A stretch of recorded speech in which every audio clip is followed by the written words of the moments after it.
महाकुंभ 2025 की शुरुआत होने में कुछ ही दिन रह गए हैं। इससे पहले पंचायती अखाड़ा श्री निरंजनी अखाड़े की धर्म ध्वजा को विधि विधान के साथ स्थापित कर दिया गया। इसके साथ अखाड़े में महाकुंभ का आगाज हो गया। बैंड बाजे के साथ साधु संतों ने अखाड़े की आन बान शान 52 फीट ऊंची धर्म ध्वजा की पूजा अर्चना की। इस दौरान हर हर महादेव के जयकारे लगाए और धर्म ध्वजा फहराई गई। संतों द्वारा धर्म ध्वजा का विधि पूर्वक मोर पंख, रुद्राक्ष की माला, तिलक चंदन के साथ ही रोली आदि से पूजन किया गया। इसके बाद संतों ने हर हर महादेव के जय घोष के साथ ही बैंड बाजों की धुन पर धर्म ध्वजा को स्थापित किया। बता दें कि महाकुंभ का आगाज होने वाला है बस कुछ ही दिनों में। बता दें कि 13 जनवरी को पहला स्नान होगा महाकुंभ को लेकर, लेकिन वही तैयारियां जोरों शोरों से और अब साधु संतों का अखाड़ा भी वहां पहुंचने लगा है। ऐसे में बता दें कि कल निरंजनी अखाड़ा वहां पहुंचा और अपनी धर्म ध्वजा को स्थापित किया। पूरी पूजा विधान से बता दें कि विधि विधान के साथ पूजा अर्चना की गई। साज सज्जा के साथ उनका कल ध्वजा फहराया गया। बता दें कि इस बार के महाकुंभ में 44 करोड़ श्रद्धालुओं के आने की उम्मीद जताई गई है और इसको लेकर चाक चौबंद किया गया है। आज मुख्यमंत्री भी इसी को लेकर इसकी तैयारियों को निरीक्षण करने के लिए आज प्रयागराज जा रहे हैं। लेकिन ऐसे में साधु संतों का प्रयागराज के कुंभ क्षेत्र में पहुंचने का सिलसिला जारी हो गया है। इसी पे जानकारी देने के लिए हमारे साथ हमारे संवाददाता आशीष जुड़ चुके हैं। आशीष, कल धर्म ध्वजा स्थापित की गई और अब साधु संतों का पहुंचना शुरू हो गया है साधु संत वहां पहुंचने कुंभ क्षेत्र में।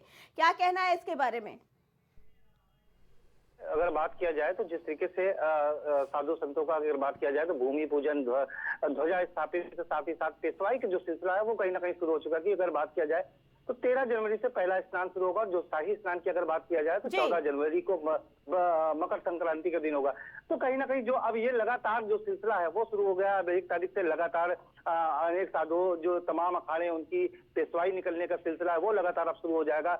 ध्वजा स्थापना की शुरुआत हो चुकी है। जैसे अगर कल बात करें तो निरंजनी अखाड़े का कल ध्वजा स्थापित हुई, बड़े विधि विधान के अनुष्ठान के साथ ये ध्वजा स्थापित हुई, पूजा पाठ हुआ। उसके बाद वेद पाठकों के द्वारा, वेद मंत्रों के द्वारा पूरी तरीके से, क्योंकि देखिए ध्वजा स्थापना का एक बड़ी प्रक्रिया होती है और कहा जाता है ध्वजा स्थापना एक बहुत बड़ा महत्व रखता है अखाड़े में, क्योंकि ध्वजा स्थापना के बाद से ही जो पूरा जो अखाड़े का जो क्रियाकलाप है वो शुरू हो जाता है, जो तमाम आयोजन है वो शुरू हो जाता है। जो कहा जाता है कि जो चूल्हा होता है इनका जो वहां पे चढ़ जाता है और तमाम जो अन्य क्षेत्र है वो शुरू हो जाते हैं। तो ध्वजा स्थापना की बड़ी महत्व रखता है और जो इसका सिलसिला है अगर बात किया जाए तमाम अखाड़ों का वो शुरू हो चुका है। तो जिस तरीके से अगर बात किया जाए तो अब कुछ ही दिन बचे हैं जो इस महाआयोजन में, जिसमें तमाम देश दुनिया से लोग यहाँ पे उनका समागम होगा। और देखिए अगर बात किया जाए धार्मिकता का मेला नहीं बल्कि कहीं ना कहीं ये आत्मा की शुद्धि और मोक्ष की मुक्ति का ये एक बड़ा एक मार्ग देखने को मिलता है इस ऐसे आयोजनों को। जी आशीष, हर अखाड़े की अपनी एक विशेषता होती है, एक महत्व होता है, एक अपना विधि विधान होता है पूजा का। ऐसे में निरंजनी अखाड़े की क्या विशेषता है, क्या महत्व है उनका? देखिए तमाम, क्योंकि जिस तरीके से अखाड़े 13 अखाड़े हैं प्रमुख, जो देश भर में प्रमुख अखाड़े में से 13 अखाड़े हैं, जिसमें से 7 अखाड़े वैश्य समाज के हैं, शैव समाज के हैं। तो ऐसे जो इनकी जो परंपराएं होती है वो अलग अलग कहीं ना कहीं होती हैं, जो पूजा की विधियां होती है वो अलग अलग होती है। पर देखिए कुछ ऐसी प्रक्रिया होती है, अगर जैसे हम ध्वजा स्थापना की बात करें तो तमाम अखाड़ों में ध्वजा स्थापना की जाती है, क्योंकि अगर ध्वजा स्थापना की अगर बात किया जाए तो वहीं से ही जो अनुष्ठानों का सिलसिला है, जो तमाम जो अखाड़े की जो तमाम जो प्रक्रिया वो शुरू हो जाती है। और जो अलग अलग जो समाज के जो अलग अलग जो अखाड़े हैं उनका जो ये ध्वजा स्थापना चाहे पेशवाई है वो जरूर से शायद एक जैसे होते हैं। क्योंकि अगर बात किया चाहे हम भूमि पूजन की बात कर लें, चाहे ध्वजा स्थापना की बात कर लें, चाहे अखाड़ों की पेशवाई की बात कर लें, तो ये कहीं ना कहीं एक जैसा देखने को जरूर मिलता है।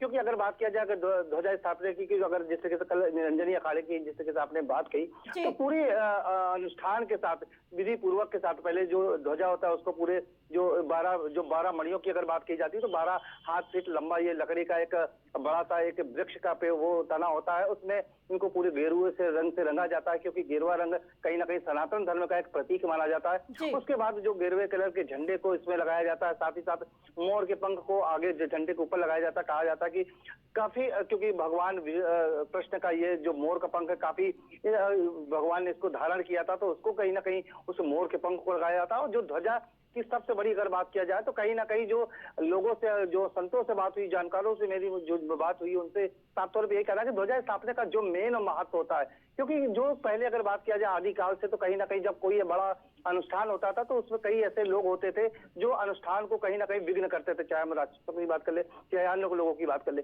तो ऐसा प्रतीक को देखते हुए इसको ध्वजा को स्थापना की जाती है और इष्ट को मानते हुए, तमाम तरीके से प्रार्थना करते हुए कि भगवान किसी भी तरीके से जो ये अनुष्ठान हो रहा है उसमें कोई तरीके से विघ्न न आए, तो उसके लिए इसको स्थापित किया जाता है और पूरी तरीके से अपने इष्ट की जो प्रार्थना करके और तमाम तरीके की जो आयोजन है उसको कहीं ना कहीं संपन्न कराने के लिए प्रार्थना की जाती है और ये ध्वजा की स्थापना की जाती है। जी ठीक है जी आशीष, आपका बहुत बहुत धन्यवाद। तो कल निरंजनी अखाड़े ने अपनी धर्म ध्वजा फहराई और आज से उनका पूजा अर्चना का पूरा कार्यक्रम शुरू हो जाएगा।